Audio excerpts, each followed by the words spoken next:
ठीक।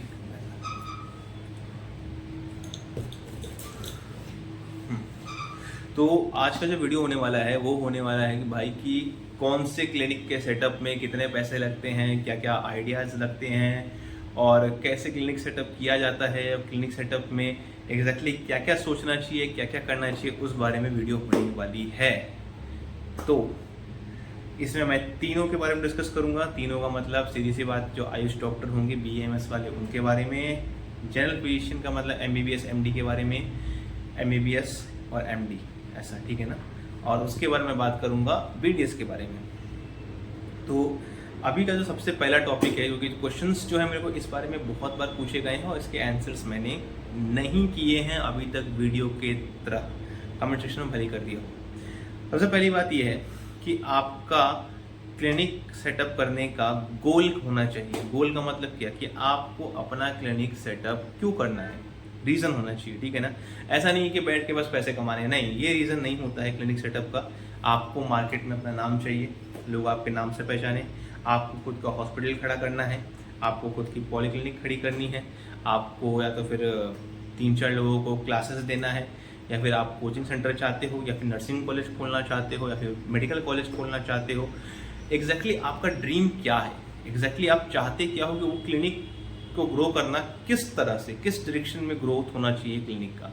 ये बहुत इंपॉर्टेंट चीज़ है कि आपका गोल क्लियर होना चाहिए कि अगर 5, 10, 15 साल के बाद आप क्या करना चाह रहे हो, क्योंकि उसी दिशा में आप क्लिनिक के ग्रोथ को लेकर के जाओगे जो आप करना चाह रहे हो, ठीक है। पहला चीज़ क्लियर हो गया, चाहे वो MBBS हो, चाहे वो BDS हो, चाहे वो BAMS हो, ठीक है। सेकेंड थिंग जो आती है वो आता है आपका क्लिनिक खोलने से पहले एक्सपीरियंस। एक्सपीरियंस किस चीज़ का, मेडिकल में काम करने का या हॉस्पिटल में काम करने का, इन सब का नहीं। किसी भी क्लिनिक को मैनेज करने के लिए आपको एक्सपीरियंस होना बहुत ज़रूरी है। क्लिनिक को मैनेज कैसे करते हैं, स्टाफ्स को मैनेज कैसे करते हैं, गुड्स को मैनेज कैसे करते हैं, फार्मा कंपनी या फिर MRs आते हैं उसको कैसे मैनेज करना है, इन सब पेशेंट्स को कन्विंस कैसे करना है ट्रीटमेंट के लिए, पेशेंट्स के सवालों के जवाब कैसे देने हैं, इन सब का एक्सपीरियंस आपको होना चाहिए।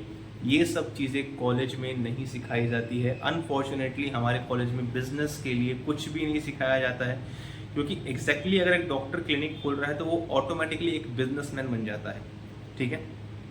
तो उसको ये चीज़ें नहीं समझाई जाती है, प्रॉफिट लॉस। तो आपको किसी भी क्लिनिक में 6 to 7 मंथ या 1 ईयर आप काम कर सकते हैं और वहाँ पे ये सारी चीज़ें सीख सकते हैं कि वो क्लिनिशियन कैसे मैनेज कर रहा है। बेटर ये रहेगा कि आप उस क्लिनिक में चाहे जहाँ पे पेशेंट्स फ्लो अच्छा हो, चाहे वो MBBS हो, चाहे वो BAMS हो, चाहे वो BDS हो।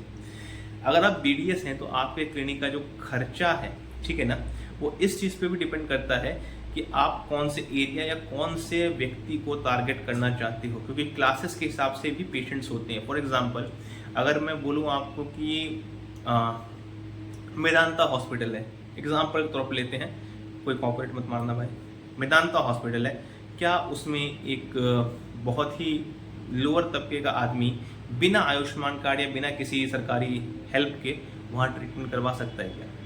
The answer is no. उसी तरीके से क्लिनिक्स भी होते हैं, ठीक है, कि आपको किसको टारगेट करना है, किस क्लास को, मिडिल क्लास टारगेट करना है, लोअर क्लास टारगेट करना है, कि अपर क्लास का टारगेट करना है, उस हिसाब से क्लिनिक के खर्चे भी बढ़ते हैं, ठीक है। अब बात होती है कि एग्जैक्टली कम से कम खर्चा कितना लग सकता है। अगर मैं BDS की बात करूँ तो इसमें से 4 से 4.5 लाख रुपए आपको कम से कम खर्चा लगेगा क्लिनिक खोलने के लिए, ठीक है। अगर आप प्रोडक्ट्स मंगाते हैं, जो मिनिमल प्रोडक्ट्स हैं उसकी बात कर रहा हूँ मैं, क्योंकि आपका डेंटल चेयर भी तकरीबन कुछ नहीं तो 60 to 1 लाख का आ जाता है, 60,000 to 1 लाख का आता है। वहीं आपका जो सेंसर होता है एक्सरे का सेंसर आपका आ जाता है वही 70-80,000 तक का। और एक अच्छा अगर पोर्टेबल एक्सरे नहीं लेते हैं, वॉल एक्सरे लेते हैं, वो भी 40,000 का आता है। तो यही तो सब मिला के 1.5-2 लाख रुपए हो जाते हैं। उसके बाद क्लिनिक के खर्चे में एक बात और याद रखेंगे आप कि क्लिनिक में जब खर्चा होता है तो प्रोडक्ट्स के तो खर्चा होता ही है, साथ में मेडिकेशन के भी खर्चे होते हैं डेंटल क्लिनिक्स में खास करके, ठीक है। इसके बाद दूसरा खर्चा आता है कि आपको क्लिनिक मेंटेन करना है, उसके भाड़े भी देने हैं, इलेक्ट्रिसिटी बिल भी देना है, ठीक है। इस हिसाब से भी आपको सोचना पड़ेगा, ठीक है। BMS के लिए मैं बात करूँगा तो बेसिकली सबसे कम दाम का इन्हीं का क्लिनिक हो सकता है, बहुत ही माइन्यूट सा क्लिनिक, कोई दिक्कत वाली बात नहीं, एक कमरा लिया, एक टेबल लिया, क्लिनिक खोल ली। लेकिन अगर आपका ड्रीम बीएमएस के बाद ये है कि भैया मैं 2-4 बेड लगा के इसको पॉली क्लिनिक बना दूँ या फिर नॉर्मल सेवा वगैरह करना है, तो भाई सीधी सी बात है कि आपको थोड़ा सा ज़्यादा खर्चा करना पड़ेगा। तकरीबन 2 से 2.5 लाख रुपए आपकी क्लिनिक में लगाने पड़ेंगे, ताकि आपके सारे इक्विपमेंट, सारे स्टाफ्स आप मेंटेन कर पाएँ और अच्छे ट्रीटमेंट दे पाएँ। अगर आप पंचकर्मा वगैरह करना चाहते हैं और सारे ट्रीटमेंट्स प्रोवाइड करना चाहते हैं, तो उसके लिए भी खर्चे होते हैं। और एक अच्छा आयुर्वेदिक क्लिनिक अगर आप खोलना चाह रहे हैं तो खर्चा आपका 7 to 8 लाख बैठ सकता है। अच्छा मतलब लिटरली अच्छा, जिसका वेटिंग एरिया फैंटास्टिक हो, जिसके अंदर डॉक्टर्स चैम्बर एक अलग लेवल का हो, जिसके अंदर पंचकर्मा रूम अलग हो, सारी चीज़ों का अलग अलग रूम हो, तो 6 से 8 लाख रुपए आपको लगेंगे। अब हम बात करते हैं MBBS के बारे में। तो सीधी बात है भाई साहब, MBBS में आपसे रिक्वेस्ट करूंगा इस बात का कि आप जो है नॉर्मल क्लिनिक ना खोलें।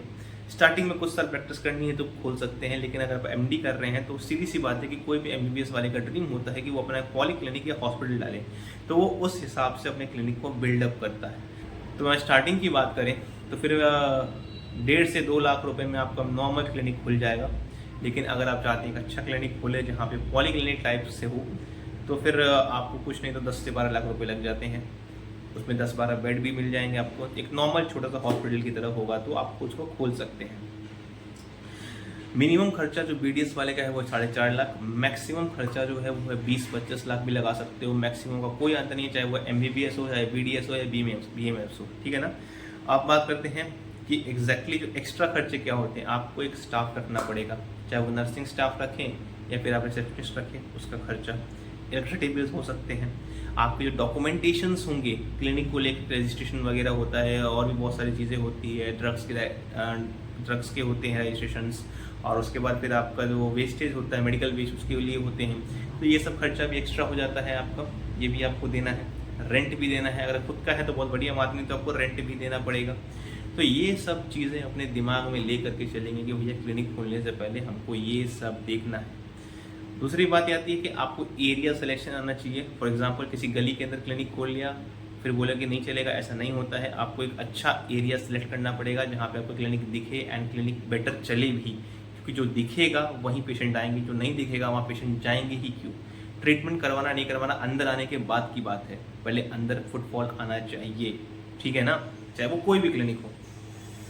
सेकेंड, कई बार ऐसा होता है कि कुछ जो स्पेशलिटी होती है, फॉर एग्जांपल मैं डेंटल की बात करूँ तो ठंड में ज़्यादा पेशेंट बढ़ जाते हैं। स्किन की बात करूँ तो रेनी सीजन्स में पेशेंट ज़्यादा बढ़ जाते हैं, क्योंकि fungal infection and psoriasis eczema ज़्यादा होते हैं। वहीं अगर मैं बात करूँ आपको चेस्ट मेडिसिन वगैरह की, पल्मोनरी की, तो उसमें भी ठंड के मौसम में ज़्यादा बढ़ जाते हैं। चाइल्ड की ठंड के मौसम में ज़्यादा पेशेंट्स बढ़ जाते हैं, ठीक है। तो आप क्लिनिक खोलने पर जिस भी डिपार्टमेंट से हो, अपने डिपार्टमेंट में एक बार चेक कर लें कि किस टाइम पे मेरे पेशेंट्स ज़्यादा रहते हैं। फॉर एग्जांपल आपने क्लिनिक खोल लिया ऑफ सीजन में उस डिपार्टमेंट के लिए, ठीक है, तो फिर क्या होगा आपका, उस टाइम आपके पेशेंट्स ही नहीं आएंगे, ठीक है, क्योंकि वो ऑफ सीजन है, वहाँ पेशेंट्स हैं ही नहीं, तो आएंगे कैसे।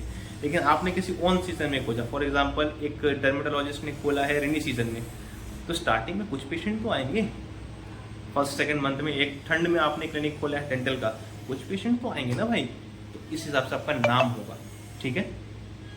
उसके बाद कुछ एक्स्ट्रा खर्चे जो होते हैं वो होता है प्रमोशन वगैरह में। प्रमोशन में भी खर्चे होते हैं क्लिनिक डालने के बाद। ऐसा नहीं है क्लिनिक डालने में आप सो गए, ये नहीं होता है, आपको प्रमोशन करना पड़ता है किसी भी तरीके से। तो ये सारे एक मोटा मोटी हिसाब किताब तो मैंने आपको बता दिया है किसी भी ब्रांच के बारे में, किसी भी क्लिनिक सेटअप के बारे में। तो आप मुझे फॉलो भी कर सकते हैं, मेरा अकाउंट का नाम है डॉक्टर गीतराज, इंस्टाग्राम पे डालेंगे तो आ जाएगा। वहाँ पे मैं कुछ मेडिकल की मीम्स भी शेयर वगैरह करता हूँ। तो आज का वीडियो इतना ही था, तो प्लीज़ मुझे फॉलो कर लीजिए इंस्टाग्राम पे। वहाँ पे भी आप मेरे को DM करेंगे तो मैं वहाँ आंसर करूँगा आपके क्वेश्चंस का। अगर मैं देख लेता हूँ तो आंसर ज़रूर करूँगा, और जो टॉपिक पे आपको वीडियोस चाहिए नेक्स्ट वो आप बता सकते हैं। Thank you so much. अब मैं चलता हूँ, बाय।